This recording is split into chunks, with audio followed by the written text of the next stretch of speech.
Hello students, in this video we'll discuss part 2 of chapter number 7, The Age of the Guptas. Students, I hope you all have seen part 1 of this chapter. If not, do watch it. बेटा हम लोग यहाँ तक part 1 में पढ़ चुके हैं. Part 2 हम लोग स्टार्ट करेंगे कुमार गुप्त 1 से. ठीक है बात. कुमार गुप्त रूल करना स्टार्ट करते हैं 414 में और कब तक रूल करते रहते हैं 455 तक. लगभग 40 साल कुमार गुप्त रूल करते हैं. क्या इतनी बातें क्लियर हैं? चलो, तो पार्ट 1 में हम कहाँ तक पढ़ चुके थे? यहाँ तक हम पार्ट 1 कंप्लीट कर चुके हैं. पार्ट 2 हम स्टार्ट करेंगे कुमार गुप्त से. तो कुमार गुप्त ने रूल करना कब से स्टार्ट किया भाई? 414 से. कब तक किया? 455 तक रूल किया. ये बात याद रखना. चंद्रगुप्त को सक्सीड करते हैं कुमार गुप्त. चंद्रगुप्त के बाद आते हैं कुमार गुप्त 1, जो एंजॉय करते हैं एक लंबे दिन को, मतलब एक लंबे टाइम तक ये रूल करते हैं. लगभग 40 साल, 41 साल आता है वैसे तो, पर 40 साल ये लगभग रूल करते हैं. भाई ये इतने अच्छे रूलर होते हैं कि अपने एम्पायर की इंटेग्रिटी को मेंटेन रखते हैं. और बहुत सारे मटेरियल एविडेंस हमारे पास हैं, राइटिंग एविडेंस, रिटर्न एविडेंस हमारे पास हैं, जो बताते हैं कि जब कुमारगुप्त रूल कर रहे थे तो एम्पायर में किसी बात की कोई समस्या थी ही नहीं. शांति भी थी, प्लानिटी भी थी, मतलब चीजें भर भर के अवेलेबल थी, शांति थी. हमारी कला, music, literature, art, music, literature, मतलब देखो गायन में भी काम हो रहा था, कला में भी काम हो रहा था, लिटरेचर भी बहुत बढ़िया जा रहा था, इंटरनेशनल ट्रेड मतलब फॉरेन ट्रेड भी बहुत बढ़िया तरीके से हो रहा था. पूरे किंगडम में सब कुछ अच्छा था. देखो फॉरेन ट्रेड कर रहे हो मतलब आपके पास सरप्लस प्रोडक्शन है. लिटरेचर आपका प्रॉस्पर हो रहा है, फ्लरिश कर रहा है. इट मीन्स एजुकेशन अच्छा खासा आपके एम्पायर में. आर्ट, म्यूजिक, ये सब कुछ बहुत अच्छा चल रहा था. पर बेटा जब इनकी रेन का एंड होने लगता है उस टाइम हून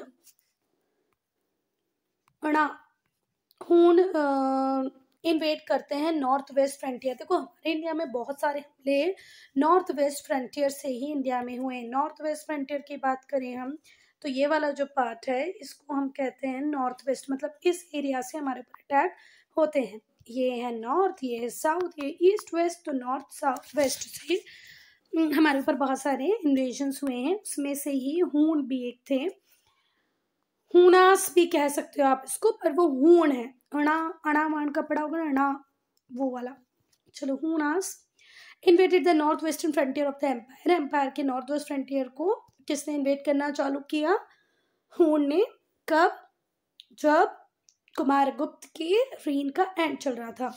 कुमारगुप्त का जो बेटा था उसका नाम था Skandagupta. Defeated the enemy after a fierce struggle. और कुमारगुप्त का जो बेटा था स्कंदगुप्त, उसने एनिमी को हराया आफ्टर अ फायर्स स्ट्रगल. बहुत ही बढ़िया तरीके से लड़ाई हुई, युद्ध हुआ और उस युद्ध में जीतते हैं कुमारगुप्त के बेटे स्कंदगुप्त. ठीक है.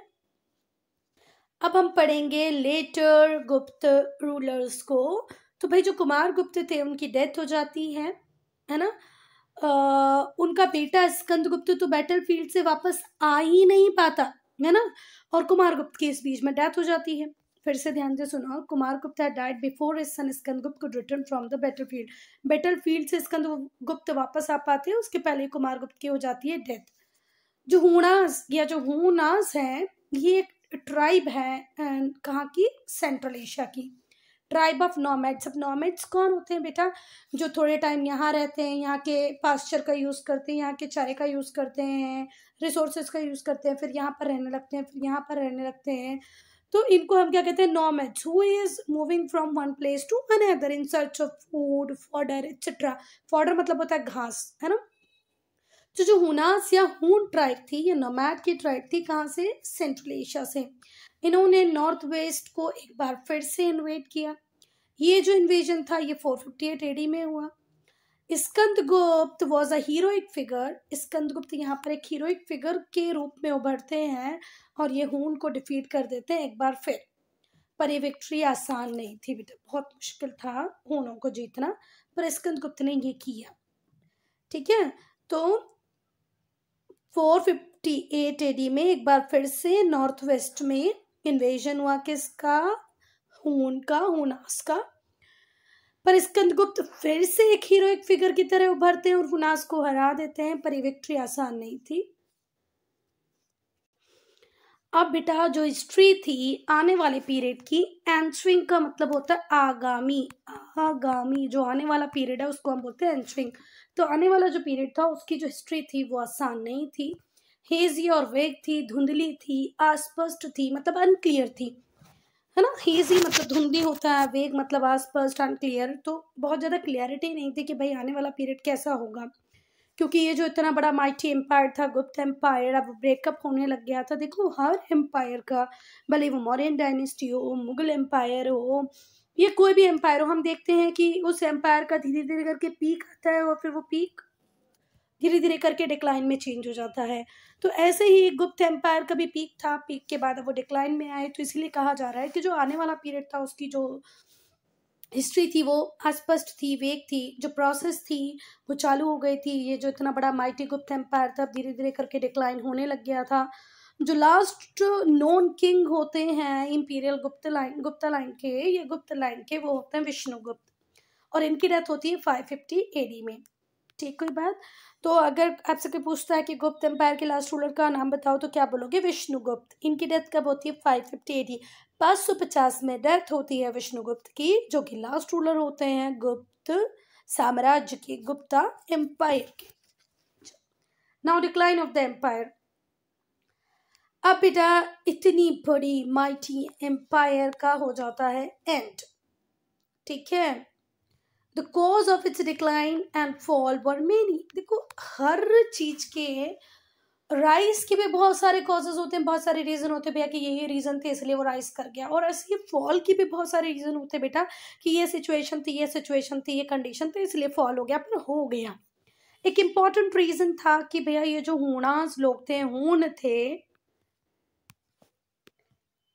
हूणास, इनके हो रहे थे रिपीटेटिव इन्वेजन्स, बार बार ये जाके इंडिया के नॉर्थ वेस्ट फ्रंटियर्स पे अटैक करते थे, और पंजाब और सेंट्रल इंडिया का इन्होंने बहुत बड़ा पार्ट ऑक्यूपाई कर लिया था। जो हुनास थे who had occupied vast areas of Punjab in some part of central India. पर मोस्ट इंपॉर्टेंट रीजन था, अच्छा चलो पहला रीजन तो समझ में आया, अटैक्स ऑफ हुनास या हुनास, क्लियर है। हूणों के बार बार अटैक करने की वजह से गुप्त एम्पायर वीकन हुआ। सेकंड है कि स्कंदगुप्त के बाद जितने भी गुप्त किंग आए वो डिस्प्यूट्स में इंगेज थे, ठीक है। मतलब एक क्लैरिटी होती है ना कि भाई ये इसकी डेथ होगी तो ये राजा बनेगा, इसकी डेथ होगी तो ये राजा बनेगा, that clarity was not there, everybody was fighting for the throne. मतलब खुद एक ही डायनेस्टी के लोग, खुद एक ही परिवार के लोग आपस में जब लड़ने लग जाएं कि भाई मैं राजा बनूंगा, मैं राजा बनूंगा, तो इससे बुरी स्थिति कोई नहीं हो सकती, और ये डिक्लाइन का बहुत बड़ा कारण बनता है। तो स्कंदगुप्त के बाद बहुत सारे जो गुप्त किंग थे वो इंगेज थे डिस्प्यूट्स में, आपस में लड़ रहे थे कि भाई किसको मिले, कौन बनेगा सक्सेसर, सक्सेशन के लिए डिस्प्यूट हो रहे थे। Various parts of empire, empire के अलग अलग पार्ट में, और बेटा इंडिया के जैसे डिफरेंट डिफरेंट पार्ट में गुप्त डायनेस्टी फैली हुई है, तो गुप्त फैमिली के जो डिफरेंट ब्रांचेस थी वो लोग अपना अपना आधिपत्य, अपना अपना बोलबाला जमाने लगी, अपने अपने इफेक्ट को क्रिएट करने लग गई थी अलग अलग पार्ट में। समझ में आई बात कि अब एक सेंट्रलाइज लीडरशिप नहीं होगी, यहाँ पर कोई गुप्ता है तो वो अपना इन्फ्लुएंस जमाएंगे उस एरिया पे, यहाँ पर कोई और दूसरे गुप्ता फैमिली का कोई है तो वो यहाँ पर इतने लोगों पे इन्फ्लुएंस जमाएगा, यहाँ पर इतने लोगों से इन्फ्लुएंस जमाएगा। तो इस तरीके से सेंट्रलाइज्ड अथॉरिटी वीकन पड़ती गई और डिफरेंट पार्ट में अलग अलग गुप्ता रूलर्स अपने हिसाब से रूल करने लगे। ना गुप्त एडमिनिस्ट्रेशन या गुप्ता एडमिनिस्ट्रेशन, जो गुप्त डायनेस्टी थी उसने नंबर ऑफ एबल रूलर को प्रोड्यूस किया जिन्होंने बहुत ही कुशल प्रशासन व्यवस्था दी, ठीक है। एफिशिएंट का मतलब होता है कुशल, एडमिनिस्ट्रेशन का मतलब होता है प्रशासन, तो बहुत ही एफिशिएंट इफेक्टिव एडमिनिस्ट्रेशन सिस्टम दिया डिफरेंट गुप्त रूलर्स ने, क्योंकि गुप्ता डायनेस्टी कोई छोटी मोटी डायनेस्टी नहीं थी बेटा, इतनी बड़ी डायनेस्टी, इतना कुछ इंडिया में उनका कंट्रीब्यूशन, इनके इसको गोल्डन एज भी कहा गया। तो इनका जो एडमिनिस्ट्रेटिव सिस्टम था वो अच्छा रहा होगा तभी तो इतना कुछ ही कर पाए, है ना। The king and his minister, तो पहले किंग को पढ़ेंगे। तो जो गुप्ता थे या जो गुप्त रूलर थे वो जो मॉडेस्ट टाइटल होते थे, राजन, इनको लेना ही पसंद नहीं करते थे। उन्होंने इन टाइटल्स को बोला कि साइडलाइन करो। इन लोगों ने टाइटल्स लिए कैसे, महाराजा धीराज, ठीक है, कैसे? महाराजाधिराज। मतलब देख रहे हो कितने विजनरी हैं, कितना अपने आप को इम्पोर्टेंस देते हैं। कहते हैं ये राजन जैसे मॉडर्न मॉडेस्ट जो टाइटल है, मॉडर्न नहीं सॉरी मॉडेस्ट, कह रहे हैं कि ये जो राजन जैसे मॉडेस्ट टाइटल हैं हम इन्हें डिस्कार्ड करते हैं, हमारा कोई लेना देना नहीं है ऐसे टाइटल्स का, हम तो बड़े बड़े टाइटल्स लेंगे। जैसे महाराजाधिराज, महाराजाधिराज, परम भट्टारक, परम भट्टारक, परम अद्वैत। समझ में आ गई बात? कौन से टाइटल लिए? परम अद्वैत, अद्वैत, परम अद्वैत, परम भट्टारक, महाराजाधिराज। ये इंडिकेट करता है कि भाई इनकी पावर और पोजीशन बहुत ज्यादा थी। ठीक है, टाइटल जैसे कि परम अद्वैत, ये रेस करता है रूलर को to the level of gods. मतलब परम अद्वैत का टाइटल आपने ले लिया, मतलब आप अपने लेवल को कहाँ तक देख रहे हैं? भगवान तक देख रहे हो। अच्छा, ये टाइटल इन्होंने खुद लिए हैं, तो ध्यान रखो, मतलब ये अपने आप को किसकी इक्वल समझ रहे हैं, किसके लेवल से टच करते जा रहे हैं ये लोग? भगवान के। तो परम अद्वैत, परम भट्टारक और परम, स्पेलिंग बहुत इजी है, ऐसे मत समझना स्पेलिंग टफ होगी। देखो ये लिखा है परम भट्टारक, महाराजा धीराज, परम अद्वैत। ठीक है बात? तो अगर परम अद्वैत जैसा टाइटल आप ले रहे हो, इट मीन्स आप अपने आप को किस स्टैंडर्ड तक लीवरेज दे रहे हो, कहाँ तक आप अपने आप को रेस कर रहे हो, वो है भगवान तक। जो इलाहाबाद पिलर इंस्क्रिप्शन है समुद्रगुप्त का, वो रेफर करता है गॉड ड्वेलिंग ऑन अर्थ। वो समुद्रगुप्त को किसकी तरह दिखा रहे हैं कि भाई भगवान ही हैं जो अर्थ के ऊपर आए हुए हैं। जो रूलर्स थे उन्हें रेफर किया जाता था कि इन सब के पास पावर है किसकी? लॉर्ड विष्णु की। ये प्रोटेक्टर हैं, प्रिजर्वर हैं यूनिवर्स के, और जो समुद्रगुप्त हैं वो अपने एंटायर एम्पायर को प्रिजर्व करके रखेंगे, है ना। तो जो इलाहाबाद पिलर इंस्क्रिप्शन है समुद्रगुप्त का, वो उन्हें भगवान की तरह दिखाता है कि भाई ये भगवान ही थे जो धरती के ऊपर आए हैं, और लॉर्ड विष्णु की तरह इनमें ताकत है, ये प्रोटेक्टर हैं, ये यूनिवर्स को प्रिजर्व करने वाले हैं। Goddess Lakshmi was represented on the Gupta coin as the consort of Vishnu. और जो क्वाइन बने किसके? गुप्त एम्पायर के, तो लक्ष्मी जी भी थी गुप्त क्वाइन के ऊपर या गुप्ता क्वाइन के ऊपर as the consort of Vishnu. Consort मतलब पत्नी होगा, ठीक है। विष्णु जी की पत्नी के रूप में लक्ष्मी जी को भी दिखाया गया गुप्त क्वाइन पर। जो किंग थे अपॉइंट करते थे गवर्नर्स को, मिनिस्टर्स को, दूसरे इंपीरियल ऑफिसर्स को। तो देखो बेटा, एक व्यक्ति तो इतने बड़े एम्पायर के साथ डील नहीं कर सकता, इसलिए इनका भी जो मंत्री परिषद था, जो काउंसिल था, उस काउंसिल में गवर्नर भी होते थे, मिनिस्टर भी होते थे, हाई इंपीरियल ऑफिसर्स भी हो सकते थे। और यूजुअली बैटल फील्ड में आर्मी के साथ ये लोग पर्सनली जाते थे, ऐसा नहीं था कि आर्मी को भेज दिया और खुद महलों में ही आराम कर रहे हैं। Usually he personally led his army on the battlefield. Battlefield में जब भी आर्मी जाएगी तो समुद्रगुप्त उनके साथ होंगे।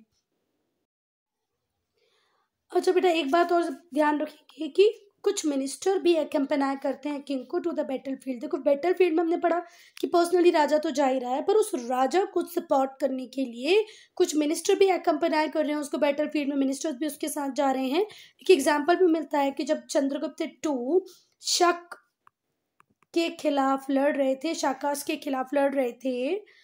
जब तुम गूगल पे इसका जब हिंदी हम पढ़ेंगे ना बेटा, तब आपको पता चलेगा कि ये शक डायनेस्टी की बात हो रही है। इसमें शाकाश लिखा है, आप शाकाश पढ़ लो, क्योंकि लिखते टाइम हम इसको ऐसे ही लिखेंगे, है ना।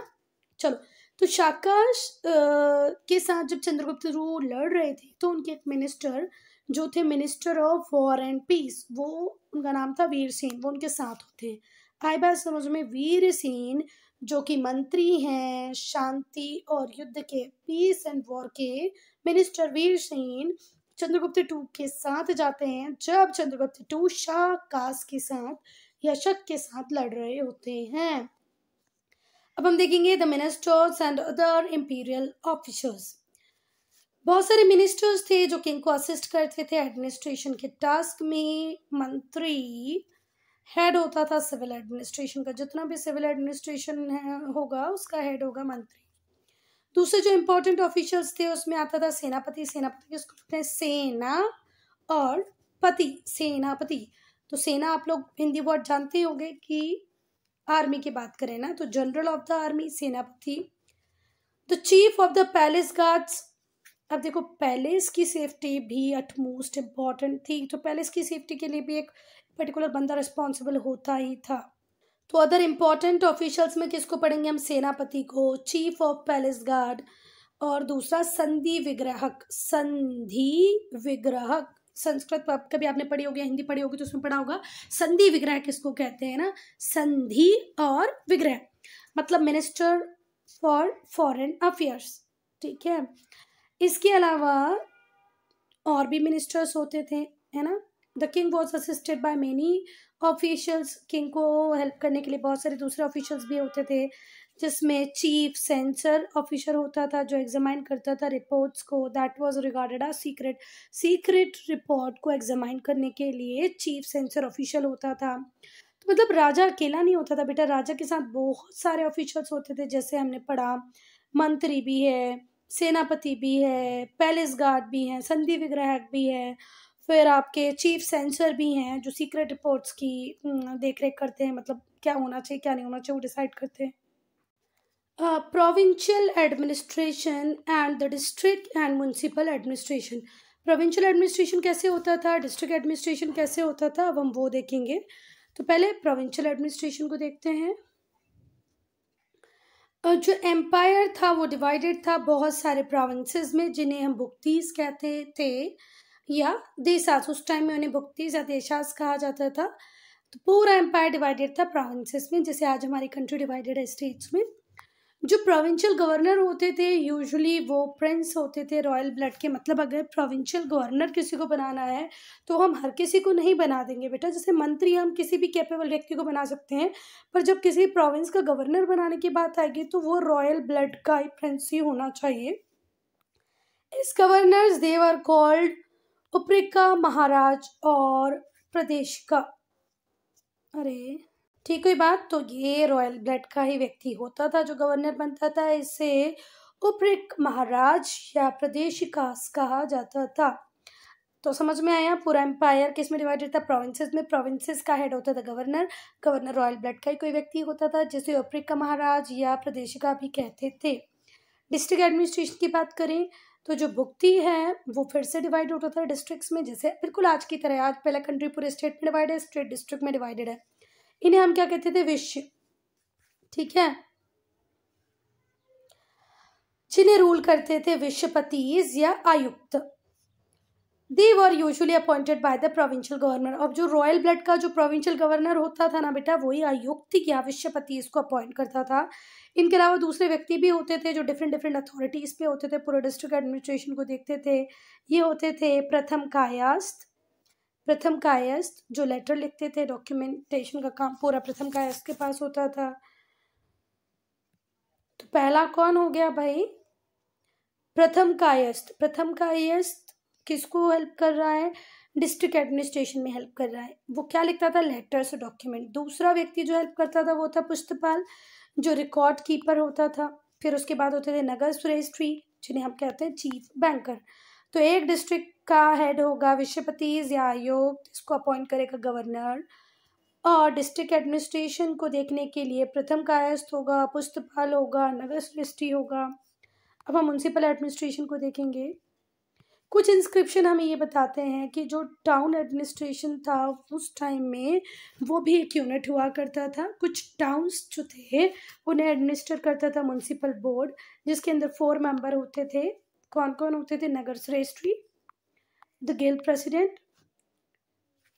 नगर श्रेष्ठी कौन है? Guild president. Guild guild guild मतलब एक जैसे बायर और सेलर का जो ग्रुप होता है उसे हम कहते हैं गिल्ड। सेकेंड है सरथवा, जो कि चीफ मर्चेंट होता है। फिर होता है प्रथम कुलिका, जो चीफ आर्टिशन होगा। प्रथम कायस्थ, जो चीफ स्क्राइब होगा, लिखने का काम प्रथम कायस्थ के पास है। प्रथम कुलिका है चीफ आर्टिशन। सरथवा है चीफ मर्चेंट। नगर श्रेष्ठी है गिल्ड प्रेसिडेंट। कुछ सील रिकवर हुई हैं एंशिएंट वैशाली से, नॉर्थ बिहार से, जो इंडिकेट करती है म्युनिसिपल बोर्ड रिप्रेजेंटेटिव के थ्रू काम करता था। वो रिप्रेजेंटेटिव्स कौन होते थे? गिल्ड ऑफ मर्चेंट, आर्टिशन और अदर। ये जो गिल्ड होती थी ये मेंबर्स और पूरे टाउन का जो वेलफेयर होता था उसको देखती थी। देखो पहले तो जो गिल्ड है एक तरीके की बायर या सेलर की बनी हुई है, तो वो अपना भी वेलफेयर करेंगे, साथ ही साथ उनसे जो लोग एसोसिएटेड हैं, पूरा जो टाउन है उसका भी वेलफेयर करेंगे। अगर मैंने जल्दी जल्दी कर दिया तो फिर से सुनो। अगर म्युनिसिपल एडमिनिस्ट्रेशन की बात करें तो कुछ इंस्क्रिप्शन में हमें म्युनिसिपल टाउन एडमिनिस्ट्रेशन का भी पता चलता है, और जो म्युनिसिपल बोर्ड होता है उसे 4 लोग असिस्ट करते थे। एक था नगर श्रेष्ठी, दूसरा सरथवाह, तीसरा प्रथम कुलिका, चौथा प्रथम कायस्थ। प्रथम कायस्थ चीफ स्क्राइब लिखने का काम, चीफ आर्टिशन प्रथम कुलिका, चीफ मर्चेंट सरथवाह, गिल्ड प्रेसिडेंट नगर श्रेष्ठी। कुछ सील हमें रिकवर हुई है वैशाली से और नॉर्थ बिहार से, जो बताती है कि म्युनिसिपल बोर्ड काम करता था रिप्रेजेंटेटिव्स ऑफ गिल्ड के थ्रू। उसमें मर्चेंट, आर्टिशन और दूसरे व्यक्ति आते थे। गिल्ड अपना अफेयर्स को भी सुलझाती थी, देखती थी, साथ ही साथ टाउन वेलफेयर के बारे में भी सोचती थी। ना लोकल और विलेज एडमिनिस्ट्रेशन, हर विलेज किसके अंडर में था बच्चा? ग्रामिका। ठीक है, विलेज हेडमैन को क्या कहते थे उस टाइम? ग्रामिका। तो हर विलेज का हेड होता था ग्रामिका। इसकी ड्यूटी होती थी कि लॉ को इंटैक्ट रखे, एनफोर्स करे, गांव में शांति बनाए रखे। इसे विलेज काउंसिल असिस्ट करती थी। जितने भी लोकल एलिमेंट्स होते थे वो होते थे विलेज काउंसिल में, और वो ग्रामिका को हेल्प करते थे। जितने भी लीडिंग लोकल एलिमेंट होंगे, मतलब जो भी थोड़ा बहुत प्रभुत्व रखने वाले, इफेक्ट रखने वाले जो व्यक्ति होंगे, उनका एक काउंसिल बनेगा जो असिस्ट करेगा किसको?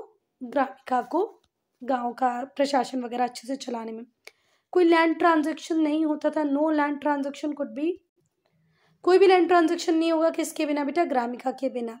ठीक है, and this may be true of other important affairs as well. गाँव में अगर कुछ इंपॉर्टेंट होने वाला है तो उसके लिए पहले आपको ग्रामिका की परमिशन लेनी पड़ेगी। आप अपनी ज़मीन बेच रहे हैं, खरीद रहे हैं, कोई भी लैंड ट्रांजेक्शन है, उसमें ग्रामिका का रोल इंपॉर्टेंट होता था। Administration of law and justice, तो जो गुप्त पीरियड था उनके पास वास्ट लीगल लिटरेचर था। जो लॉ गिवर्स थे उन्होंने क्लियर डिस्टिंक्शन किया था बेटा सिविल और क्रिमिनल मैटर्स में। सिविल मैटर्स अलग तरीके से डील किए जाते हैं, क्रिमिनल मैटर्स अलग तरीके से डील किए जाते हैं। कोई किसी का मर्डर कर दे ये क्रिमिनल केस है, पर कोई किसी की ज़मीन हथिया ले ये सिविल केस होगा। ठीक, कोई बात? Theft and assault on a person come under criminal law. अगर कोई चोरी हुई है, कोई असॉल्ट हुआ है तो वो क्रिमिनल लॉ के अंदर आएगा। पर प्रॉपर्टी को लेके कोई डिस्प्यूट है तो वो सिविल लॉ के अंदर आएगा। ठीक है, हाँ। प्रॉपर्टी की सेल कैसे होगी, उसे मॉर्टगेज पे कैसे रखा जाएगा, दूसरी प्रॉपर्टी हो या ज़मीन हो, इसके लिए क्या रूल्स रेगुलेशन होंगे, ये भी लिखे हुए थे। तो बेटा जब हम इनकी लॉ कोर्ट्स को देखते हैं तो हमें पता चलता है कि भाई जैसे आज इंडिया में डिस्ट्रिक्ट कोर्ट, स्टेट कोर्ट्स और डिस्ट्रिक्ट कोर्ट को ही हम हाई कोर्ट कहते हैं। आज जैसे इंडिया में डिस्ट्रिक्ट कोर्ट है, हाई कोर्ट है, सुप्रीम कोर्ट है, वैसे इस टाइम में भी हुआ करता था। ठीक है, लॉ कोर्ट हमें प्रॉपर हायरार्की देते हैं कोर्ट्स की, कि लोकल और विलेज लेवल पे भी कोर्ट हुआ करते थे, डिस्ट्रिक्ट लेवल पे कोर्ट हुआ करते थे, और प्रोविंशियल लेवल पे भी कोर्ट हुआ करते थे। ठीक है बात? डिस्ट्रिक्ट लेवल पे कोर्ट है, लोकल लेवल पे कोर्ट है, प्रोविंशियल लेवल पे कोर्ट है, और फाइनल अपील जैसे आज हम सुप्रीम कोर्ट में करते हैं उस टाइम में ये लोग किंग के पास जाते थे। It means king was equals to supreme court that time, है ना। किंग किसके इक्वल था? सुप्रीम कोर्ट के इक्वल था। जो गिल्ड्स थी वो अफेयर्स देखती थी मेंबर्स के।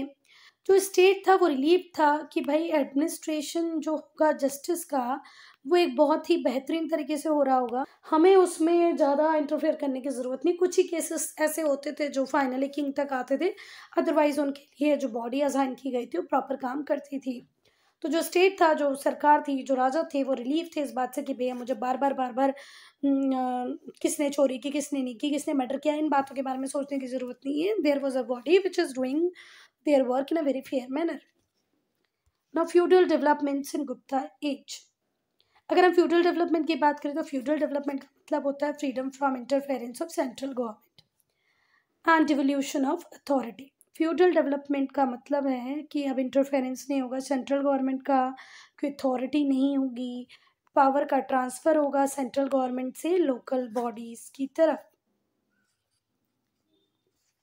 जो टेम्पल प्रीस्ट होंगे उनके पास भी पावर होगी कि वो भी पनिश कर सकते हैं लोगों को अगर वो कस्टम या रूल जो भी कुछ बनाए गए हैं उन्हें वायलेट करते हैं। तो देखो, नियम और कानून अगर कोई व्यक्ति तोड़ेगा रिलीजियस बॉडीज़ के, तो प्रीस्ट, मंदिर में रहने वाला जो पुजारी है, उसको भी हक है कि वो पनिश कर सकता है। जो प्रोफेशनल गिल्ड्स होती थी वो भी मैनेज करती थी अपने रिस्पेक्टिव ऑर्गेनाइजेशन के अंदर जितने भी मैटर्स आते थे उनको। जो प्रोफेशनल गिल्ड्स होती थी वो मैनेज करती थी affairs of their respective organisation. जिस चीज़ की भी गिल्ड है उससे रिलेटेड जितने भी मैटर होंगे वो लोग को डील करेंगे। They also administered justice and made sure that the custom and rules were put into practice properly. ये एडमिनिस्ट्रेशन भी करती थी जस्टिस का और देखती थी भाई जितने भी कस्टम है, नियम है, जो भी हमारे ट्रेडिशंस हैं उनको प्रॉपर प्रैक्टिस में लाया जाए। अब हम देखेंगे कि भाई गुप्त एम्पायर का क्या कंट्रीब्यूशन रहा लिटरेचर की प्रोग्रेस में और एजुकेशन में, मतलब शिक्षा में, है ना। मैं बहुत देर से सोच रही थी, एक बार पहले भी लिटरेचर वर्ड आए थे कि लिटरेचर को हिंदी में बोलते क्या, साहित्य, है ना। तो साहित्य और शिक्षा में क्या कंट्रीब्यूशन रहा गुप्त एज का, हम वो पढ़ेंगे। तो गुप्त एज को गोल्डन एज कहा जाता है। The Gupta age has been called the golden age of Sanskrit literature. इस टाइम में संस्कृत लिटरेचर इतना फ्लरिश हुआ कि इसे संस्कृत लिटरेचर का गोल्डन एज कहा गया। किसको? गुप्त एज को या गुप्ता एज को। क्योंकि इस टाइम में आउटस्टैंडिंग क्वालिटी आई, क्लासिकल लिटरेरी वर्क की बहुत बढ़िया एपिक्स आई, ड्रामा भी आया, ठीक है, एपिक भी आई, ड्रामा भी आया, लिरिक्स भी आए, प्रोज भी आए, पोइट्री भी हुई, गाने भी लिखे गए, एपिक भी आई हैं। Besides work on philosophy and various sciences, ठीक है, besides work on philosophy and various sciences. देखो, साइंस और फिलोसफी पे तो काम हो ही रहा था, इसके अलावा बड़े बड़े एपिक्स आए, ठीक है, पोइट्री हुई, ड्रामा लिखे गए, लिरिक्स लिखे गए। पहले लिटरेरी वर्क में हम लोग देखेंगे कालिदास को। तो हमने ऑलरेडी लिटरेरी टैलेंट को देख लिया है कि भाई कितने जीनियस थे कालिदास। पार्ट 1 में हमने कालिदास को डिस्कस किया था। जो अभिज्ञान शकुंतलम था उसे पॉपुलरली शकुंतला भी कहते हैं। ये बहुत ही फाइनेस्ट प्रोडक्शन था किसका? कालिदास का।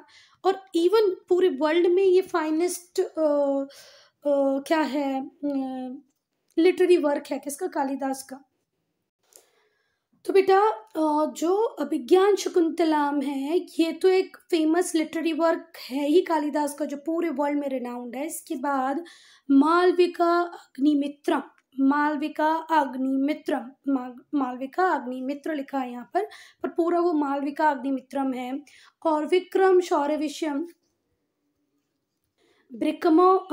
विक्रमोवशिया पूरा है विक्रमोवशियम।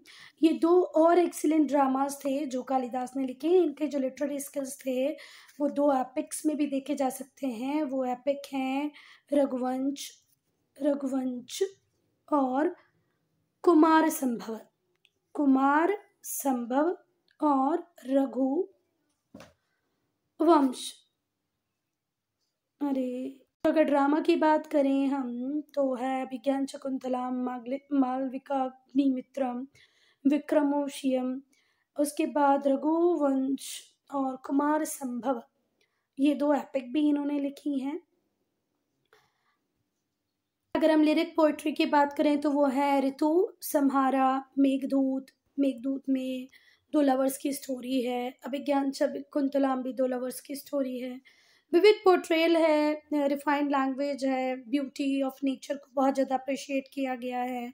तो संस्कृत लिटरेचर की अगर हम बात करें और कालिदास को डिस्कस ना करें तो मतलब हमने संस्कृत लिटरेचर को प्रॉपरली डिस्कवर किया ही नहीं है, ठीक है। तो वैल्यूएबल जेम्स हैं संस्कृत लिटरेचर का। अब हम दूसरे लिटरेरी वर्क की अगर हम बात करते हैं बेटा कि और कुछ भी था क्या लिटरेरी वर्क में कालिदास के अलावा, तो था विशाख दत्त ने लिखा एक पॉलिटिकल ड्रामा जिसका नाम था मुद्र राक्षस। विशाख दत्त ने लिखा मुद्र राक्षस, जो कि एक पॉलिटिकल रेवोल्यूशन को दिखाता हुआ ड्रामा था, जिसमें ये दिखाया गया कि कैसे नंद डायनेस्टी का फॉल होता है और मौर्यन एम्पायर एस्टेब्लिश होता है। तो पहले हमने कालिदास की बात की, अब हम विशाख दत्त की बात करेंगे। विशाख दत्त ने क्या लिखा है? तो मुद्र राक्षस लिखा है, जो किसकी बात करता है? तो नंद डायनेस्टी के फॉल और मौर्यन एम्पायर के एस्टेब्लिशमेंट की।